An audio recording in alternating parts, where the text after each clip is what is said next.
Meaning of fire department. Fire department. Fire department.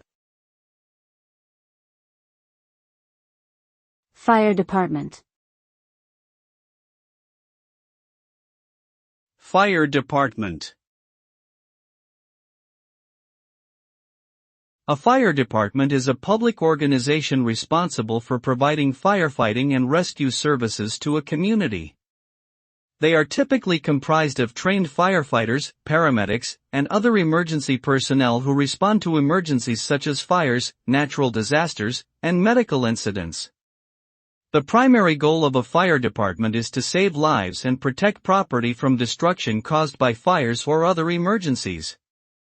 This is achieved through a range of activities, including fire prevention programs, fire suppression efforts, and emergency medical services.